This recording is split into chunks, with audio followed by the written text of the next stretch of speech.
Hey guys, welcome back to the Cast. This is week 4, and I'm Josh, your host, and I'm here with the Bishop of the Diocese of Tulsa, Bishop Konderla. Bishop, how are you doing today?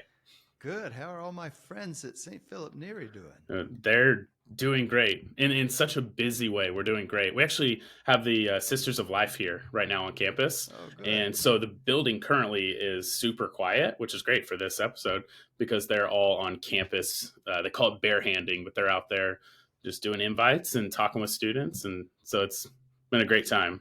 Yeah, I heard they were Uh, coming, and I wondered mhm. if one of my Aggies was going to be with them because we had a Yeah. student at A&M who joined them years ago. Oh, nice, Laura, I think was Laura. her name. I don't know what her name is, Okay, but I Laura. guess you had sister or something now. Yeah, Yeah, I'll have to ask around. I haven't met them yet, so I haven't crossed past them yet. But yeah. I know they've been staying busy with students, and yeah, So so it's been great. we have to see when the guys are coming back out for axe throwing. When are they coming back out? Wait, I Yes, didn't know about yeah, what the. they've come and we've had axe throwing at the bishop's Oh, house okay, here before when they came. that would I'd be down for that probably in the fall since we got a couple weeks until graduation. Finals are next week, and so then Oh yeah. graduation will happen, and yeah, so then Father Porter's going to take a much needed vacation, go visit some family, and then Well, we'll the get last back at time it. they came, it was freezing cold, and Mhm. we had a good time anyway. Yeah. This was the time of year when I was in campus ministry at St. Mary's at A&M. We would put up what we called the Wailing Wall. So we Hmm. took long strips of butcher paper and taped them to these big plate glass windows that we had. And then Hmm. students were encouraged to go over to the paper and write down the class number and the time Hmm. of the exams they were most worried about. And then Okay. everyone could pray Yeah. for them Oh, that's good. based That's a good based idea. on that. And Yeah. oh yeah, they used it completely. And at the end of Yeah. Mass, for the weekend before Mass, before finals, at the end of Mass, we had the blessing of the brains, and the Blessing the students brains. they loved Okay. having the blessing of the Yeah. brains. They would never miss it. Yeah. Dude, you're always so chock full of ideas. That's why I always like talking about your campus ministry days. Now A&M St. Mary's right now I know is just huge. Was it that big when you were there as well? Like, has it always been a huge Catholic community? Well, the school has grown a lot even since I've been gone. I Mhm. think the school is up to about 70,000 students. Oh wow. And the Catholic population at the school generally was around 25 or 26%. It's Hmm. lower than that here. So that's part of the number difference. But it's just, yeah, it's a huge school. And because of that, you have just a lot more students and thus a lot more Yeah. Catholic students. So, yeah. Yeah. Yeah. Yeah, yeah, that's a good point. That's like what I kind of see when I talk with like Brett Aiken or Father Carey up in Stillwater about how you can't really compare numbers just because the school is so big. But a lot of great things happening in both. But TU is about to start heading in that direction of getting a lot bigger. I think our graduating class leaving is 450 or so. I think I heard from one of the seniors, but the Mm-hmm. incoming freshman class is over 1,000. Oh, good. So the university, yeah, shot, and so we went and set up a table. Father Porter and Gerald at an event. What was it called? TU Up Close, I believe, and they Yeah. just got people sign up if you guys are interested. And typically, we'll have a few people that are interested, maybe 5 to 10 people interested in getting involved in St. Philip Neri before they're even in college. This Yep. one, we had 2 full sheets of signups of students coming in, and so we're super excited about this next coming year. I think things are going to start growing, and we're going to be able to just have that many more opportunities and more people plugged into Bible studies and Yeah. spiritual direction and the sacraments, and we're super excited. Yeah. One year, one of the students had a RV, or is that how you say it? A remote controlled truck, a little remote controlled Oh toy yeah. truck, you know? Uh-huh. And so we put a flag sign in the back of it that said, "Follow me to St. Mary's." Oh, nice. And we Oh, were that's running, awesome. when the students were coming with their parents for those orientation meetings, we were uh, running it out among them to bring oh, them that's over to our funny. table. Yeah. Oh gosh, we would need to do that for one of our tailgates. Like, follow me to the St. Philip Neri tailgate and just like start Yeah. driving it around. That'd be Yeah. It's cool. fun. It's fun. Yeah. Yeah, that's awesome. So because how long were you? they won't always let you fly drones around. See, so Oh yeah. Oh no no. TU's pretty strict on that stuff. The drones. We had a guy come out to do a video for us for Enlighten, and he was talking about maybe doing some shots and stuff at TU, and he reached out and they were like, "You can come do all the filming you want as long as the TU logo's not in there, like most universities, unless you're paying for it." But then they're like, "But absolutely no drones." yeah, So I'm yeah, like, I guess that yeah. makes sense. Keep And those things out of the air. I wonder how soon it'll be before we start seeing some Catholic students coming to TU specifically for the honors program. Yeah, Mhm. yeah, I wouldn't be surprised if we're already seeing that. I mean, we've talked with Dr. Frey a little bit, wanting to talk more, but about in the coming year to start doing some events with um, the high school Catholics in the Diocese of Tulsa to start going ahead and bringing them onto campus. They're here in Tulsa. Like we do like a candlelight mass on Wednesday, followed by like s'mores or a cookout or something. Like Yeah, bring them onto campus and have them involved, and then that way the honors college can be part of it and they can be there and mingle. But then also getting them exposed to the Newman Center Life, the University Parish Life, so that even if they go to University of Arkansas or they're going to right. OSU, their first thought would be, I want to go check out the Newman Center, see what it's all Yeah. about. Because for the past year, I've been kind of plugging in. So Oh, yeah. yeah, I wouldn't be surprised. I mean, they're doing a great job of recruiting amazing professors for it, and Dr. Frey's great. So that wouldn't surprise me if we do start seeing some more very devout Catholic students coming through. Sure. Wonderful. Yeah, yeah, that's awesome. So then from St. Mary's, where'd you move to next, or like what was your next role? Here. Oh, really? Yeah, yeah. Yeah, Okay. I was still at St. Mary's. I was the pastor at St. Mary's when I was called to come to Tulsa. Hmm. Oh, okay. So you went But straight from St. Mary's to Bishop? yeah, but Okay. I had been in campus ministry Hmm. in 1997 is when I started. I was an Oh, associate, okay. and then Gotcha. I moved from there to the vocation office for the Hmm. diocese, Yeah. and then came back as pastor Hmm. at St. Mary's, and then from there came here. Oh, okay. Gotcha. That's Hmm. awesome. Yeah. Well, cool. That's awesome. And you've liked Tulsa so far? Love it? Oh yeah, yeah. It Yeah. was one of the unusual things about when I was appointed. One of the unusual things that people picked up on in the press Hmm. was that I was the second priest who had been a pastor at St. Mary's who had been nominated as a bishop. Mike Siss was the Oh. other one. Oh, okay. Now, Mike had moved on and was no Hmm. longer pastor at St. Mary's when he was nominated to Hmm. be a bishop, Yeah. but he had been pastor right before me. Oh, wow. Yeah. Okay. So, coming to Tulsa, when you're called to be a bishop, you could end up anywhere. You don't know Yeah. where that might happen. Yeah. And so that was fortunate for me because Hmm. it's not far, Yeah. it's next door. Now, Hmm. being next door to Texas, where you can drive 8 hours to get Hmm. halfway across the state, Yeah. Yeah. um, it's about 7.5 or 8 hours for me to go to Hmm. my hometown. Oh, okay. And so, it's a long day drive, but Yeah. it's close enough that I can do it several times a year with no problem. Yeah. Yeah. That's great. Yeah. That's awesome. Well, something we've been obviously focusing here at St. Philip Neri, but even me and my small group and someone to kind of talk to you more about is been focusing on the role of the lay apostolate more. I my Latin is terrible, so I won't even try. But we've been reading one of the documents from I believe Vatican II about the lay apostolate and kind of Mhm. going through that and just talking about our role. We here at the university obviously training them up to be missionary disciples on campus. We have some students that succeed very well. Like they're wildly successful in helping other students get into the building, helping them get plugged in. Yeah. But sometimes I notice that when we're in college, maybe I don't know if it's easier or maybe we're just more willing or we're younger.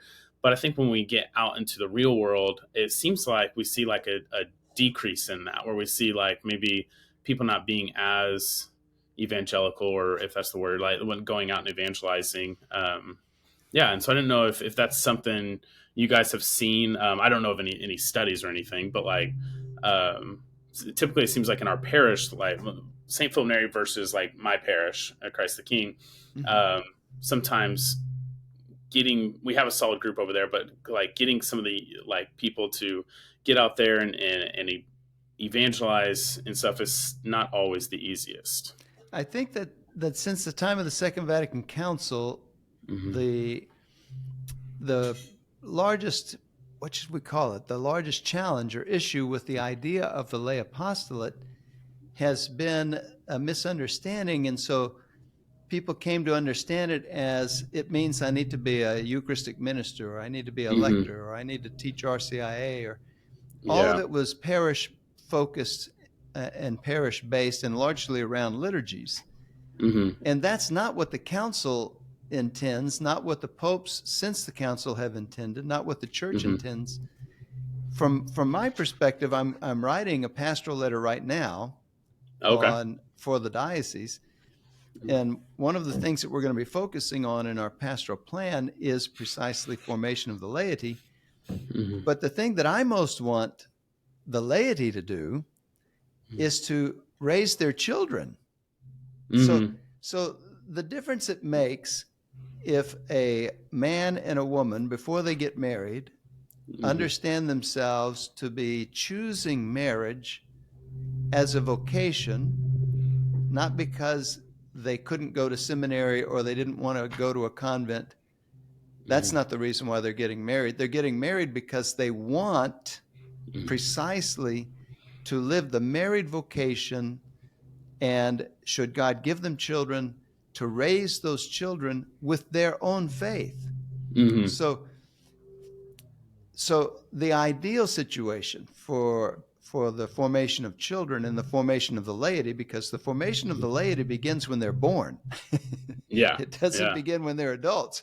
Yeah. It can work if it begins with when they're adults, but we have so many people leaving the church now Hmm. as adults because they haven't been formed when they were babies. So Hmm. the ideal circumstance for the children is to have a mother and a father who each understand themselves to be Hmm. disciples of the Lord Jesus. That means people who have made a personal, active, conscious choice out of a range of options. They've made a Hmm. conscious choice to live for Jesus. Bless you. Hmm. Yeah.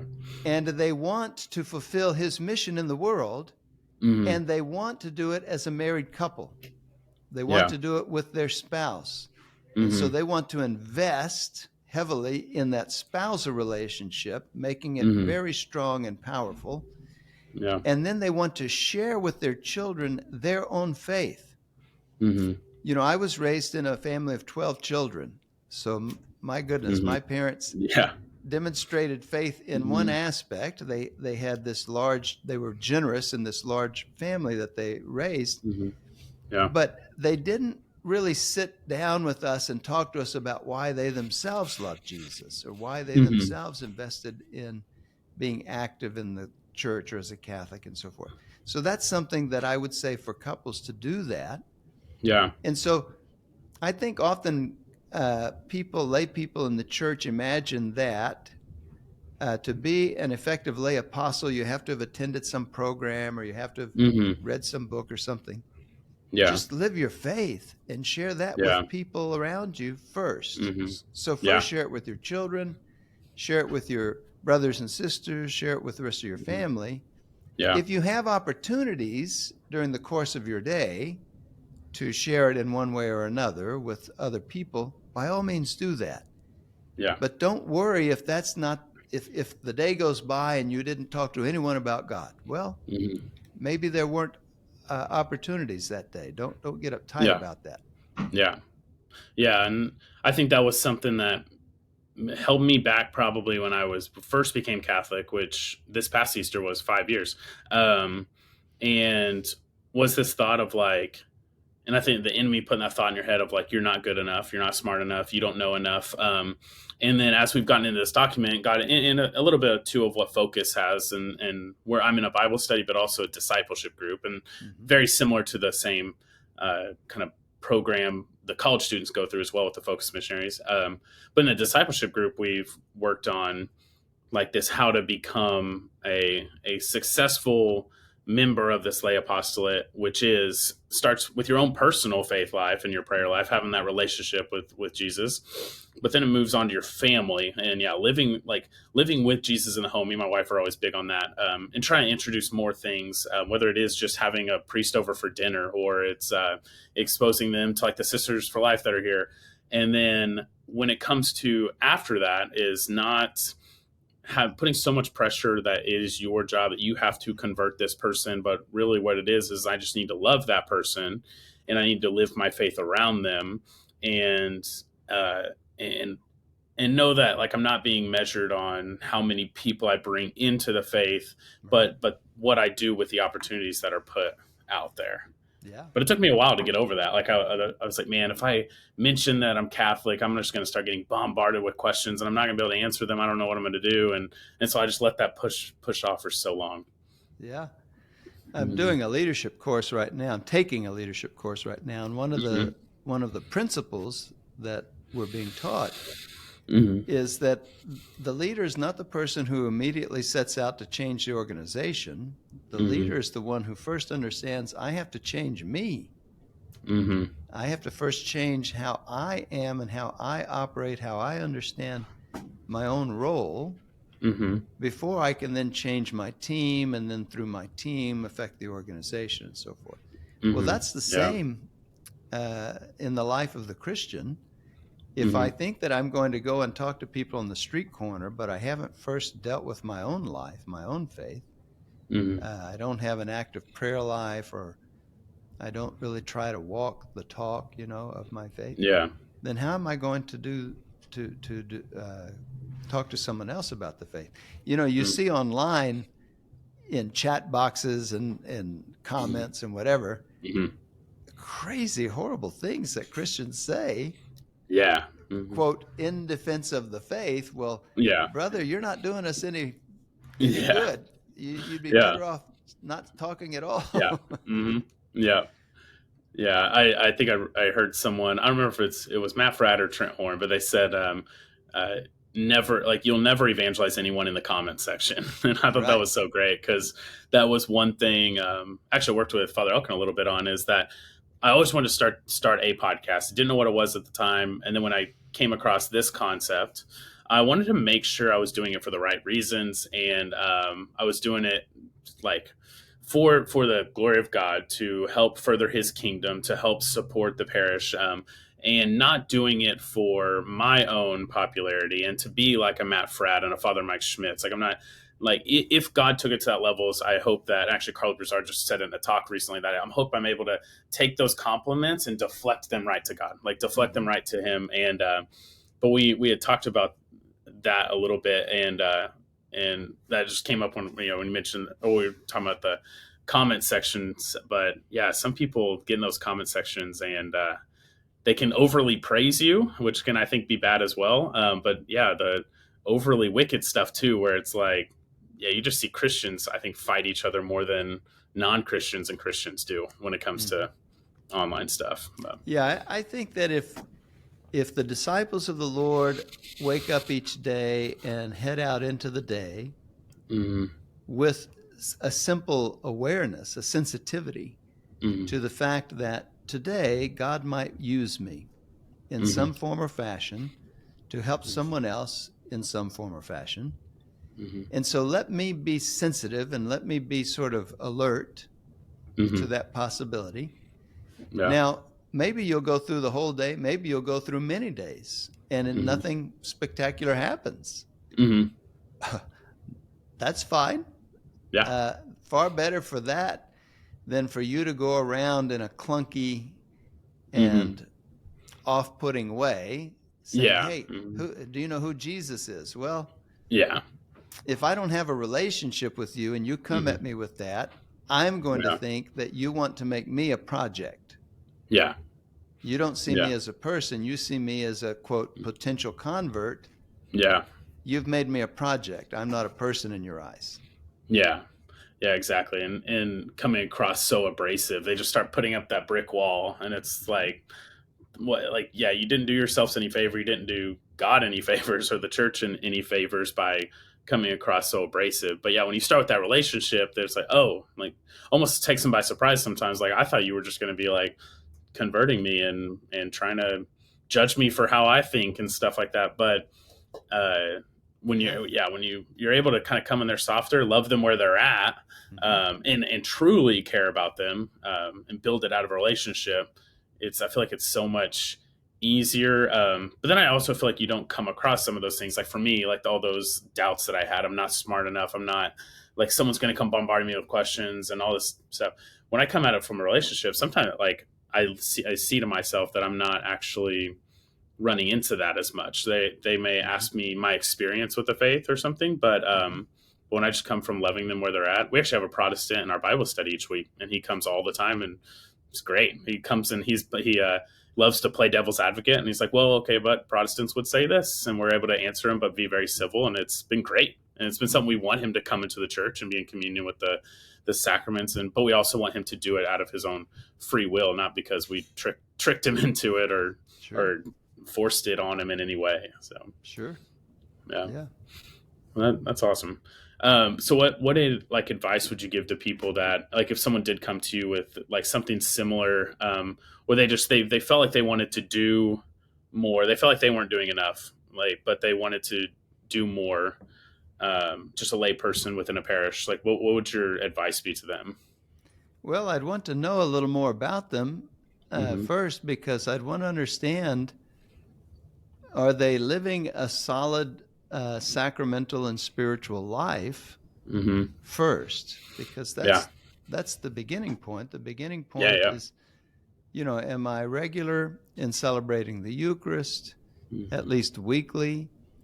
Do I regularly make the sacrament of reconciliation so that I'm Mm-hmm. sensitive to my own faults and sins and working against them? Mm-hmm. Do I have an active prayer life? Do I Mm-hmm. have a daily habit of talking to the Lord? Until those things are in place, I would focus there. Mm-hmm. So, Yeah.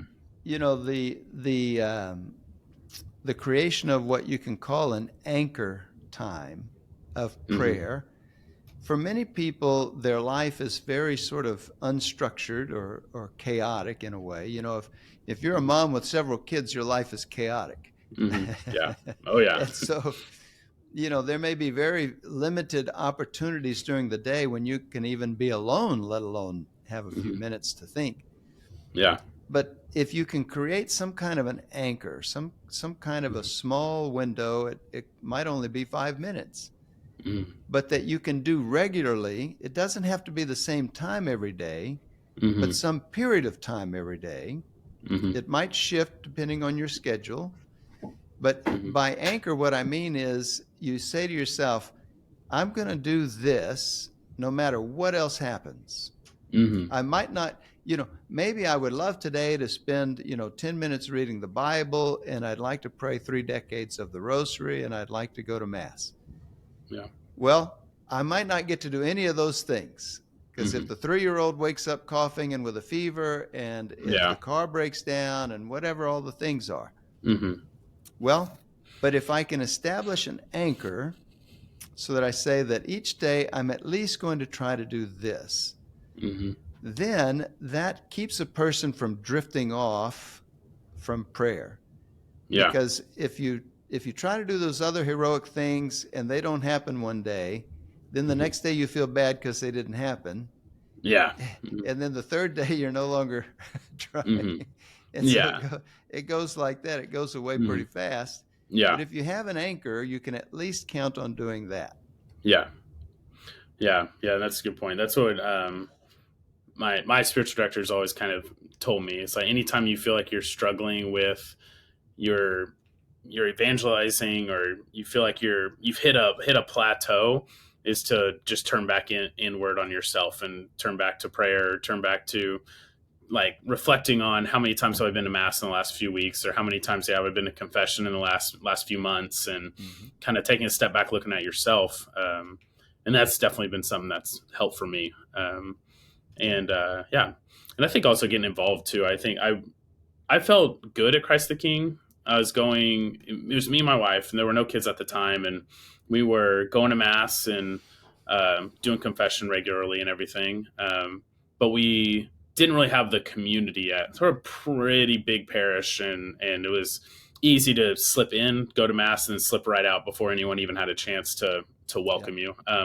And so we would do that. We would just kind of in and out.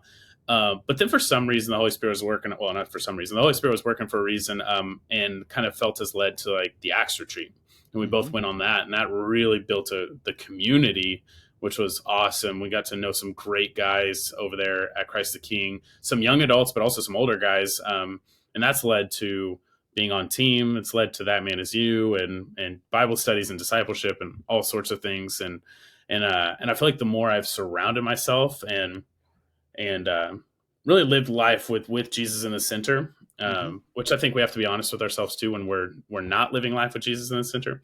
Um, I have felt that kind of switch in my life ever since then. It's kind of everything. The trajectory is going the right way. I feel like my kids are growing up with awesome kids around them. We're growing up with other awesome parents around us, and we share our struggles with each other. We support each other. Yeah, it's been great. So that would Yeah. be. I Yeah. used to go to dinner occasionally with some small couples groups that formed out Hmm. of the parish. Yeah. And, I think that's a tremendously valuable. Hmm. You mentioned what about somebody who's looking for what could I do Hmm. more? What next? Yeah. Do it small. Yeah. Do it with a few other people, Hmm. particularly if you're married and either have already started raising kids or you're looking forward to that. Hmm. If you can find a small round robin supper group or form one, Yeah. create one, Yeah. Hmm. just of young couples like yourself who are in more or less Hmm. the same stage of life that you're in, Yeah. who you can just share faith with. That's an Yeah. excellent way to continue to grow. Yeah. Yeah, and then it creates that opportunity for invites too. We have a Mm-hmm. neighborhood dinner group. I just moved to a new neighborhood, and it just happens to be the neighborhood with a few couples that are St. Mary's parishioners. And it's right across the street from St. Mary's. And so Father Vince reached out and was like, "I saw you guys move to the neighborhood. I want to add you to this group." And it's just this perfect group of like it's just a dinner group. We once a month we host it at a different house, and so Mm-hmm. you can pick a month, and when you it's a kind of like potluck, so everyone brings a little bit of everything, so it's not like breaking the bank for anybody, and it's just a group where it's like if you know anyone else in the neighborhood, invite them, like let us know they're coming ahead of time. We'll have a head count, and it'll be set, but it's given us that place to invite somebody. It's a non-committal, I'm going to convert you type place, but that Yeah. way, yeah, where you can invite a Catholic or non-Catholic to just share your faith and then also share your community, which I think in those early stages is just as important, to get them plugged into the community first as friends and start to just hang out and get to know each other, and then that's I Mm-hmm. think when those questions naturally start flowing. I think Saint Yep. Saint Philip Neri has a quote. It says, "First let love seep in, and the rest will follow." And I was like, Right. that's awesome. That's like exactly what kind of we've been talking about. Uh, Yeah, and that's what smaller groups are able to do that hmm. in a way that if you go to an Acts retreat um, with a couple of hundred people, Yeah. it's harder to have much one-on-one with people in a setting Yeah. like that. Yeah. Hmm. And so it has its place. Large parish events, they all have their place. But Hmm. if you also have a small faith sharing group, that's a Yeah. really important piece of it. Yeah. Yeah, absolutely. Yeah, and even if it's not like a formal Bible study, but yeah, just something to Mm-hmm. plug into, and that's what I love about the students here is they're all like probably another difference between like that college life versus a parish life is maybe a little bit easier when you're a student, you're living on campus, Mm-hmm. most likely no kids, and everything, but it's easier to just text in a group and be like, hey, we're going to go hang out at the parish and watch the Super Bowl. We had some people watch the Super Bowl Mm-hmm. recently.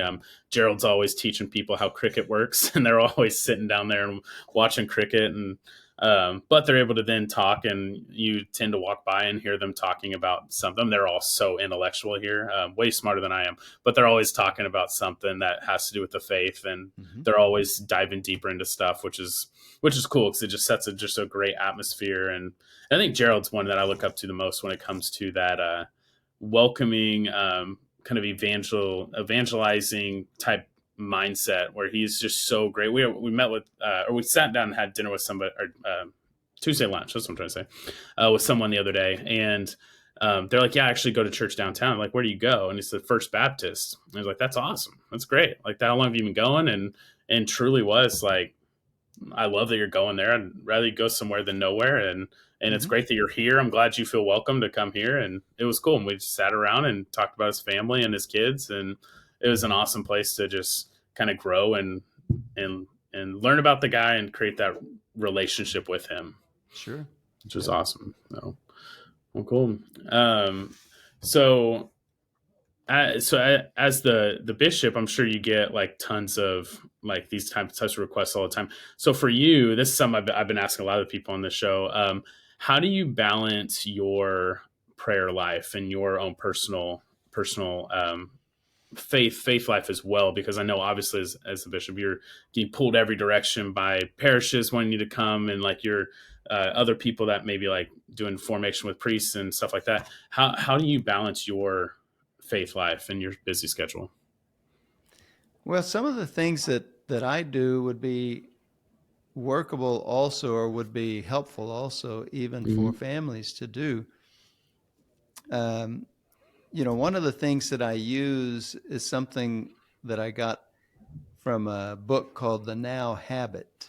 The now habit. And Okay. in that book, the author, who is a counseling psychologist, he talks about and using an unschedule. And the An unscheduled. unschedule is a person's calendar. The unscheduled is where they put first and foremost what are the kinds of rest and recreation and Mm-hmm. play things Yeah. that I need to keep sanity, Okay. Where's my day off? Where's my vacation days? Mm-hmm. Where's my time to go to mass? Where's my time for daily anchor prayer? Mm-hmm. What are all the things? Where's the time for Mm-hmm. hobbies? Where's the time for going to a movie, etc. So Mm-hmm. those things go into a calendar first, Mm. and then you start building around that. Okay. You have your discretionary time Mm-hmm. and your non-discretionary time. Mm-hmm. Non-discretionary time is the things that are on your calendar. For instance, for students, it would be their classes. Yeah. You Yeah. have you have to go You to have to go. class. Mm-hmm. The things that you have to go to that are scheduled with other people or that are important Mm-hmm. enough that you have to do. And then discretionary time is everything else. Okay, so Mm-hmm. for students, you need to know how much discretionary time you have, Mm-hmm. because you have to understand how much time do I have for the paper and for the project, the class project, and for studying Mm-hmm. for the exam and so forth, Yeah. because you have to budget that time well. Mm-hmm. If you don't start with the unschedule, and if you don't start with building prayer and spiritual life in first, Mm-hmm. that non-discretionary or that discretionary time will eat up all the rest of it. Yeah. And then suddenly you don't have room for a spiritual life. Yeah. So do those things together. Mm-hmm. Same, it works the same for a bishop. Mm-hmm. Um, the only time that I can guarantee from myself uh, to have sort of discretionary time is early in the morning. Mm-hmm. So I build my life in such a way that I go to bed early and I get up early. And I get up Mm-hmm. early. Well, start with I go to bed early Mm-hmm. so that I can get up early. Yeah. I get Mm-hmm. up early so that I can have a holy hour, so that I Mm-hmm. can have a solid place and time to pray in a more Yeah. serious fashion. Yeah. And then during the day, it just depends on the day. I may or may not get other larger periods of time to pray. But Mm-hmm. even if I don't, I've had the anchor Mm-hmm. to keep me rooted, Yeah. and then I can move on into the rest of the day. So Mm-hmm. students can do that too. I think the Yeah. thing that's hardest for students, just because they're surrounded with their peers and all of them are living sort of the same kind of life, Yeah. is that they're staying up too late. Yeah. Mm-hmm. It's a function of our devices and Mm-hmm. of the world that we live in, this technologically connected world. Yeah. that these devices are keeping us up too late because we're Hmm. goofing around and surfing the web and Yeah. texting with friends all night and whatever. And so then you're not getting enough sleep. So then you can't Hmm. get up early in the morning. So you Yeah. can't do much with your early morning time. Hmm. By the time you do get up, you got to go to class. And so Hmm. you have to start from a beginning place. What is my most important value? Hmm. What are the things that are the biggest priority for me in my life that I Hmm. accomplish? And then you start building time based on that. Yeah. Yeah, and I feel like that relates well and should be something most people would have experience with in their secular side of the world of like if they didn't do that at work, their work wouldn't get done, they could lose their job, or if they didn't do that kind of planning and that kind of detailed planning with their finances, they would get out of control and be in a bad place. But yeah, I feel like sometimes it's tough to put that same planning to our spiritual life, and I think maybe it comes from the society and how they're very it's so big on like being busy. And Mm-hmm. it was actually part of the Easter sermon about from our Easter homily was talking about how we rush out of mass to be somewhere a few minutes early so that we can be busy with something. We rush from that to the next thing to be busy with something. Even when we get home, we rush to the remote to turn the TV on to be busy with something. We don't ever give ourselves that time to slow down and Mm-hmm. pray and be bored is how my wife always says it. Like just let yourself be bored. And I was like, I'm not the best at that sometimes, but I feel like it's Yeah. so important. Yeah. The technology itself, and this is not conspiracy theory stuff, it's Yeah, just yeah. observational. The Hmm. technology itself, the iPhone has however many apps you have on it. There's, Hmm. many Way too thousands many. to choose Yeah. from. And some of them you use for study, some of them you use for work, some of them you use Hmm. for recreation. But all of them, uh, they present data and material in short little pieces. Hmm. And so that trains your mind, trains your brain Hmm. to be uncomfortable when something takes longer than a couple of minutes. Yeah. Hmm. And the more that you give into that, the more that you feed that dopamine loop that gets Hmm. created in the brain Yeah. by scrolling and surfing without any Hmm. actual purpose, Yeah. the more that you do that, the more that the brain gets trained and addicted to that Hmm. kind of a cycle. And Yeah. what ends up happening is you don't have the ability to pay attention to something for longer than 5 or 10 minutes. Yeah. Yeah. And that Which is hurts you. super detrimental, especially when it comes to prayer time. I mean, when I first became, actually, I don't even know if I was Catholic yet, but Lindsay was like, "Do you want to go to this event? It's like a talk, and then there's adoration afterwards." And I was like, "I don't even, what is that?" She's like, "Well, it's like prayer time, but exposed Eucharist." I'm like, "Oh, okay, yeah. I mean, that's fine. How long are you normally like in adoration afterwards, just so I have an idea?" And she goes, "I don't know, 45 minutes, an hour." I was like, "An hour? Like, how are we supposed to spend an hour in prayer?" But that I have come such a long way in 5 years to now, like I typically do start my day with a holy 30 minutes to an hour, depending on what the work schedule gives me. But I make sure that's the first thing to drop my stuff off and head there. Now that's the benefits of working for a church, but yeah, but I think that yeah, that same thing you're saying. I was watching the social, what is it called, the social dilemma or something. There's a documentary on Netflix about these all these ex workers from social media companies and stuff that yeah talk about how it's yeah like you're saying not a conspiracy theory, it's been proven, but it's like how social media and the internet and everything just do things that can bring you back to it. Like it can send me one notification that can get me kind of FOMO of like, oh, I got to pick this up. Mm-hmm. Someone like tagged me in something or whatever it is, and yeah, and so it's something that can just rot your brain so quickly. Yeah, the more Wow. that you let any other person than the Lord Mm-hmm. build your dignity, Mm-hmm. the more that you feel dependent on any other person than God for your Mm-hmm. sense of self, your sense of dignity, Yeah. the more likely you are to get trapped into this. Yeah. So that's Yeah. why so many young people face depression using their devices, is because Mm-hmm. they're allowing what someone else says on the device about them Mm-hmm. Yeah. to define them, Yeah. and that's not necessary. Yeah. and may even be someone that literally has never even met them before, but Yeah. it still like seeps into the heart, and it's just like I may actually believe that's true, and But you know, yeah. think about for parents, when is the best time for parents Hmm. to begin to make plans and decisions based Hmm. in evidence and data Hmm. for their children? Now. Yeah, yeah, Now, before they're married, before they've even met their yeah, future spouse, yeah, to recognize, how is this technology even affecting me? yeah. What does science, now we have emerging studies, because we've been with these devices for a long enough period now that we can start Hmm. to see what effect is it having on us. Hmm. So now we're starting to get good data on the effect these things are having on us.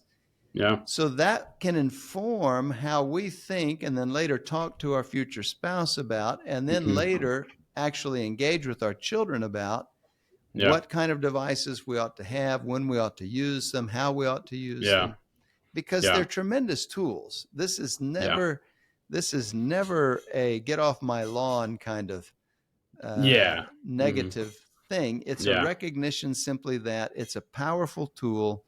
I Hmm. used the image the other day talking to someone about this. I have about 5 chainsaws for Uh-huh. different things. I use different Hmm. saws for different kinds of things. All Yeah. of them are tremendously powerful. Hmm. They can cut through wood when the chains are sharp. Man, they can go through wood like butter, which means they Hmm. can go through your leg even faster. Yeah. Hmm. Which means I don't use those chainsaws haphazardly. Hmm. I make sure that I'm paying close attention to them. I use them only for the particular job that I've picked them up for. And Hmm. when that job is done, I don't carry them around all day running. Yeah. Hmm. Yeah. I put them down, I put them away, I care for them. Yeah. Yeah. Well, that's because they're tools. And the more Hmm. powerful our tool is, the more power it has to also cause harm, Hmm. the more carefully we ought to use it. Well, this is a very, very powerful tool, Yeah. but that means that it also has the power to do harm, so I ought to be careful how I use it. Yeah. Yeah, absolutely. I actually had a conversation with one of our focus missionaries last year who he was really big advocate on getting students to delete social medias, to distance themselves from their phones. Mm-hmm. Such a great message and a mission. If someone is willing to do that and doesn't need, no one needs social media unless you have a business, I guess. But like at such a young age, like that would be such a great, really hard decision to make, but it'd be a great decision to make. I do believe, though, it kind of went a little bit too far to a sense of he believed that everyone should be off social media and that we shouldn't even like bother with kind of getting into like even like stuff like Pints of the Aquinas or the Tulsa Times, like that even evangelization on the internet is kind of not it's not a mission field. We shouldn't be there, and that was where we kind of disagreed, and that's where I had pushback on was that I don't believe that it's that the internet is super can be a super dangerous tool, but at the same time, I feel like there are people made for being in that mission field. I believe it is a mission field, but it also takes us back to like our comment earlier. Is like you're not going to evangelize in the comment section, but if you can at least like our goal, our mission is just to spread a little bit of joy and spread the faith. Do something to hopefully try to kind of combat all the negative going out there. Mm-hmm. That it can be great, but it is a dangerous thing. I think there are some people that maybe the best choice is to delete social media, is try to stay off it if it's affecting your mental health or if it's affecting your family, your work life, or if it's leading to something even more detrimental like pornography and stuff. Definitely you should Mm-hmm. try to get some very strict boundaries on there. But if you are someone that feels like God has given you talents or charisms or whatever to evangelize and reach people, the internet may be a great place for you. At the same time, still have to have those boundaries up as well. Kind of like you're saying, like you use those chainsaws, but you're going to still use them with very good caution Yeah. and knowing that it is a powerful weapon still. Well, powerful tool. Powerful tool. Yeah, yeah. That's Yeah. that's a better word. Better word. The chainsaw should not be his weapon. Only in the Tulsa Texas Chainsaw Massacre. Not a weapon. Well, Bishop, I had one more thing to ask you if you want to do. So typically we finish the podcast by doing. I don't know if you're a sports guy. Are you a sports guy? Not, I mean, I No. enjoy sports, but I rarely Okay. sit down to watch it. Yeah, yeah. And have you ever like like the draft, whether it's NBA, NFL, they like go back and forth, teams pick their players and stuff. So we have this game we play where we build our starting five team of Saints, and we go back and forth picking. And if all these Saints live today, which team would save the world? Mm, And I didn't know if you wanted to take on the challenge of picking your top five favorite Saints. We'll go back and forth picking, and you kind of pick your team, and you can give a brief like I would pick this person because of this or whatever, but finish it sure. up with a little saint draft. Okay. Well, I always say the guest goes first, so you get to pick your first saint that you would pick. Okay, he's not canonized yet, but the first one I would pick is Stanley Rother. Okay. Nice. He's That is a good beatified, one. martyr. Yeah. Hmm. Yeah. So on martyr, I had a question for martyrs, by the way. That's a little tangent, but so martyrs still go through the same process of canonization as like a normal saint would. Well, they do, except that a martyr doesn't need a first miracle for beatification. Oh, okay. Gotcha. The strength of their martyrdom is Hmm. you could say, the first miracle, so to speak. Oh, okay. Gotcha. Okay. So my first pick, I would take I would get a good leader, and so I would take John Paul II, Saint John Hmm. Paul II. Yeah. Okay, Number two. I would have picked John Paul, but I'll Nice. take Benedict 16th. Ooh, my youngest son is named Benedict after Benedict 16th. That was a great Hmm. pick. Probably would have been on my list too. I always try to go for variety, and so I have a good leader, and then I need the faith as the core. So my faith person that's willing to stand up to the Pope if she needs to. So I'll take Saint Catherine of Siena. Yeah, we're thinking alike. I was going to go Oh with yeah. her, but I'll go with Maximilian Kolbe. Oh, nice. I have a cat named Colby after Hmm. Maximilian Colby for everybody out there that wanted to know. Okay. So I'd go probably intellect next. And so I'd go Thomas Aquinas. We got a Hmm. Dr. Prudlow here on campus, runs Pipes of Aquinas, and it's always very well attended. And we have the whole Aquinas conference and everything. So got to He go will, with St. Thomas. yeah, he will approve. Oh, So yeah. I'm gonna go with Teresa of Avila. Okay. Nice. That would definitely be on my wife's. I think it was on my wife's. She was my very first guest. We talked about like dating and marriage and stuff. Hmm. Okay, so what pick are we on? Was that pick four? 4. It's okay. So it's my fourth pick. Um, then I'll go with a blessed that's not a saint yet too. I just read his book Priests and Beggars, but it's Father Al. Father, I think it's Aloysius, is that how you say it? Schwartz, and kind of rebuilt the church in South Korea after the Korean War. He did all the I don't boys' know. towns and girls' towns. Yeah, Priests and Beggars by Kevin Wells. So Hmm. such a good book. But he did a lot of really good work of building orphanages and schools for Yeah, these children that survived. Their parents didn't survive, but they were just wandering Korea. So yeah. all right, last Now, pick. who Hmm? was the doctor, the female doctor who had cancer, Mm, that's um, and let's see. who saved the life of her child, her unborn child, but then she lost her Uh, memory? was that like just recently, or is this in the past? Yeah, in the past, Oh, something like the let's see. 40s or something. Let's see. I'm drawing a blank. Gianna, Saint Gianna. Yeah, Gianna Mola. Gianna. Okay, Yeah. nice. There we go. And Yeah. then I always save my patron saint of my podcast for my last one, but Saint Philip Neri, who just was a great, actually, Hmm. really good example of like the little way of evangelization, investing in guys one by one, and doing it well. And so it's always very inspiring. So Yeah. awesome. Well, I always ask people in the comment section to comment below which starting five would save the world today. Obviously, there's no wrong answer because all these saints are amazing. Um, but yeah, Bishop, thanks again for being on, and I always look forward to talking to you more. And so I'm sure maybe a returning guest in the future. Sure, you bet. Happy to do it. Yeah. Good to be with Uh, you. yeah, you too. See you, Bishop. Take care. Bye bye.